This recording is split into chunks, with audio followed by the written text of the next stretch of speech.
It's HW here. How you doing? How you doing? How you doing? Talking about today, the ToneX Cab. 9 months in, what do I think of the ToneX Cab? I was getting ready for, we got a big event tonight. Not a big event, just an event tonight. I got like 13 songs I got to run over in the next like 3 hours here. And that's okay. I know all these. I pretty much know all these except for one or two. But so just refresh my memory and stuff. And so I'm sort of practicing them and stuff. One of them is this Honey in the Rock tune. You ever play that, you know? The da-da-da-da-da. Da-da-da-da-da.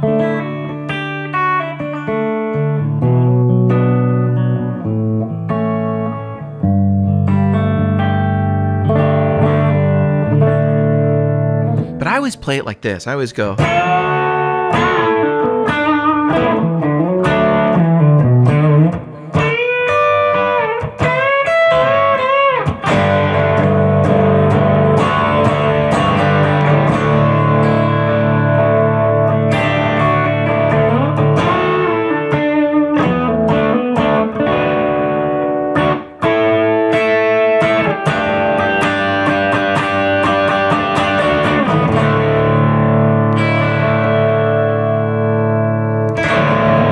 Anyway, that's how I do it. I always dig the...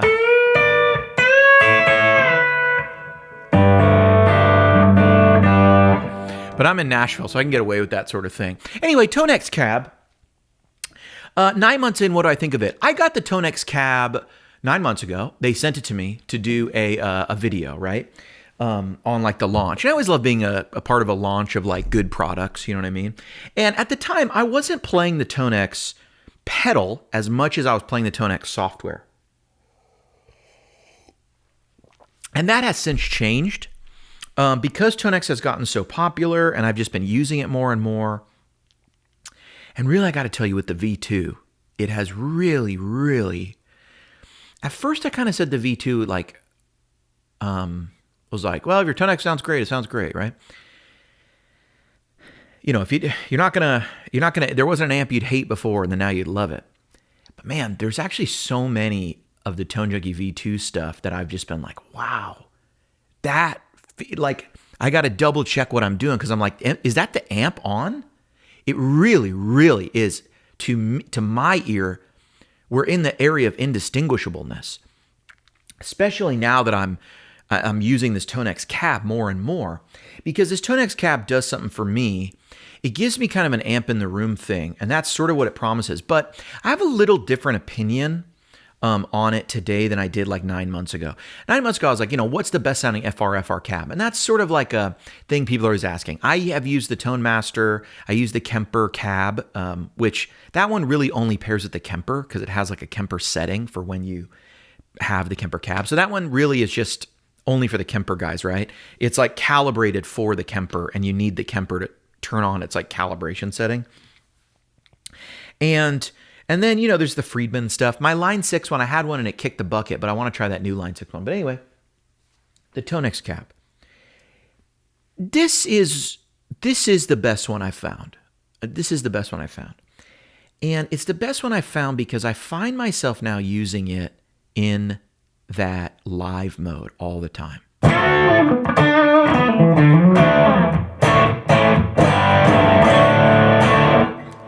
Yeah, in that, oh, that's the reverb that keeps going. Anyway, it's the this is my ADHD moment in the video. I'm not going to cut this out. I just totally forgot what I was saying. The mic mode. Okay. So the way that they sort of explain this is like the mic mode is like the flat FR, right? And that's, I thought, what I was after. But the more I would push it, I'd get this boominess, right? I get this boomy quality. And it'd be like, yeah, I've heard that before in the Friedman. I've heard that before in other things. But when I go to the live mode, man, it's like the thing just growls. And that's the way I could put it. It feels like you're pushing more air. And it made me really realize, I think that pushing air thing, it's more mid-range and like a lot more just barky attack. It seems to just push more air. I wish I had a better like thing for it, but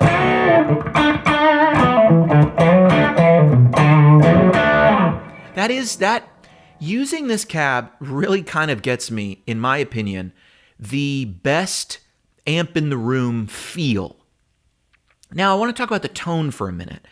This is where I think people kind of misunderstand this thing, or any of these FRFRs. A lot of times when we're after an FRFR or an amp in the room kind of tone or feel or cab or whatnot,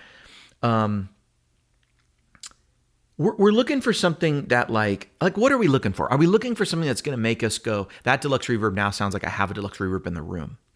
I don't think that's realistic, because the deluxe reverb you're playing, or in this case, the Sinewave Continuum OD, B2, free download down below in the description. You can get this tone down below. If I have microphones on there, I've got, and we're listening to those microphones on a placement on the speaker, and maybe I adjusted the EQ or something. Like I had an EQ running in, and then maybe it's this, like you're playing a profile where I've, or a ToneX capture where I've turned the treble up a little bit. You know what I mean? Like there's little changes. So how do you erase those? Can a knob erase those? I don't think it can logically, but this thing makes it feel like I'm playing a guitar speaker. And that's an interesting thing, because it sounds like the profile, but this just sounds like I have a small amp in the room.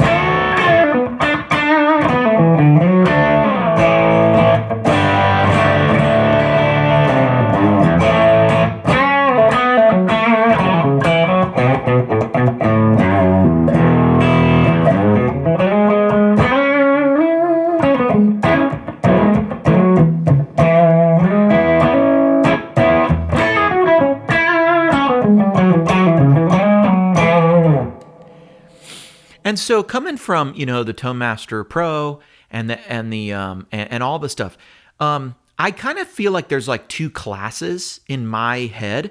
Now, I'll tell you, I've been a big Kemper fan for a long time. I've always been a really big fan of the Kemper cabinet. But the Kemper cabinet is not something that works outside of the Kemper world. It's basically, the Kemper cab is a speaker that Celestion made for them, and then you need the Kemper to calibrate it. So it's not really an FRFR. It's more like, they're like, here's a cab that goes along with the Kemper if you need stage volume, and it basically won't really color your sound. And then they built some controls on top of it in the Kemper itself. So that's not really a solution for most people. And until now, I would have said, honestly, I've told so many people this, honestly, the Kemper cab has the least sound of like a FR directy thing, right?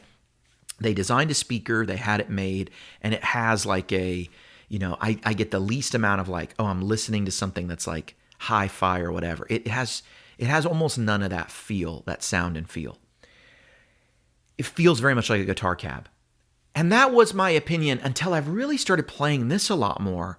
And I just go, wow, that thing nails the Barkey guitar cab. Now, I don't necessarily feel like, to me, it's my favorite unit in the mic mode. If this was just the mic like the mic option, the flat FRFR, I like some of the other like sounds a little better, because it gets a little woofy in that mode when you push it.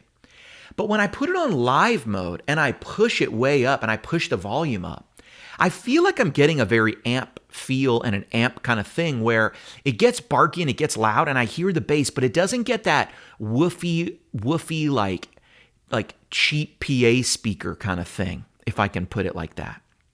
So I don't think it's erasing the microphone at all. I don't think it's erasing sort of the color of the recording and capture process. But what I feel like it's doing is just like really kind of like grabbing some of the air and throwing it and growling with it. And to me, it's like the ToneX Cab really makes my ToneX feel like I'm playing a loud, barky, like cutting, powerful amp, not just a modeler being amplified, And it feels like I'm closer to that tube interaction than I've ever felt before. And that's just after months of using it. Like that's something where I used it, I went through all the features and it was great. And then the more I've played it here, the more I find myself turning it on. Like for this practice, I turn this thing on just to practice right now because it is like kind of the most enjoyable thing if I want to be loud and turn it up. Now, I don't always want that, right? Sometimes I'm in a chill mood. I got my coffee. It's a little overcast, rainy outside. And man, I just practice over the tracks with the studio monitors and I get ready for the thing I got going on. You know what I'm saying? So different strokes, different folks. I've tried a lot of different stuff. I do like a lot of the other units out there, and I've talked about them. If I'm on the Kemper, I'm going to use the Kemper cab.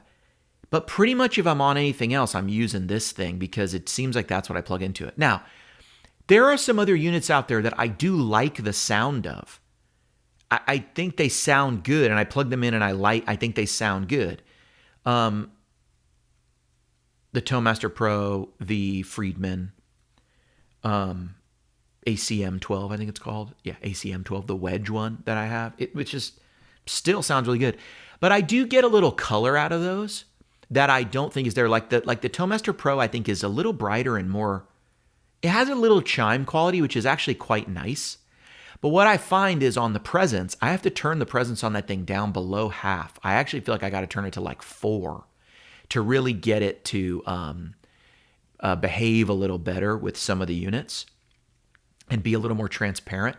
But if you're going after a nice big like Fender-y sound, that presence is actually really nice to have in there. You kind of need, if you want to do a really convincing deluxe reverb or a Fender Twin, you got to have the capability to do a little more presence. You don't want to have too much shelf on the top end because that gives you the bigness, right? Anyway, I'm yapping now. But for me, the ToneX Cab is kind of, I would say for me, at 9 months in, it's my favorite one to play at home when no one's around, when these cameras aren't on. And by the way, I don't put it in all the videos because it's actually a little bit of a pain for me to try to get this thing loud in here with the mics and record into a DAW. It's actually easier for me to just do it all through the monitors and stuff and at quieter volumes when I'm recording a video. But when it's just me playing, this is kind of what I've been reaching for, right? So if that's you, if you're a person who's like in the, you just want to play loud in your house. If people ask me, oh, what modeler makes it, what thing makes it, like what's the best for if I'm a guy on a modeler who wants to go to a gig, I'd go, I think it's this. For me, it's this. And by the way, they're loud, so loud. And I'll tell you another thing I did. I had a dude come in here, and you'll see the video soon. It was Matt Revere, my buddy who plays for a bunch of great people out in Nashville. He's got the Carrie Underwood gig. And he's been her guitar player for years and years, 8 or 9 years now. And he came over and he was doing some demos, and we needed to put tracks so that he could hear it, but we wanted to put on the other side of the room. I'm thinking, I got my setup right here, just off camera. I got my monitors here. How am I going to get this thing? I literally just parked this thing. He was on a Kemper. I literally just parked this thing in front of him. I did the Kemper main outs into here, and I ran a send from my DAW via 1/4 inch right into the auxiliary, the aux in on this thing. And I could send them both at the same level. And then I could walk over to this thing and I could ask him, do you want more track or do you want more of your guitar? And he had his own little, amp-like model, self little adjustable thing over there while I'm on this side of the room. And it worked. It worked like an FRFR for his guitar, and then also a wedge, because that aux in, I was able to turn it on live, but that aux in is unaffected. It's still just a flat response. So I could pump in a track, and then he could still have it on the live mode. And he was even, it sounded good. It sounded good. And he's such a pro. It could have sounded terrible. He would have told me, oh, I'm good, and just like nailed it all in one take, which he did. But my point is, it worked really well. So anyway, that's my story, and I'm sticking to it. I'm a fan. HW, 9 months in, I dig it more. HW out.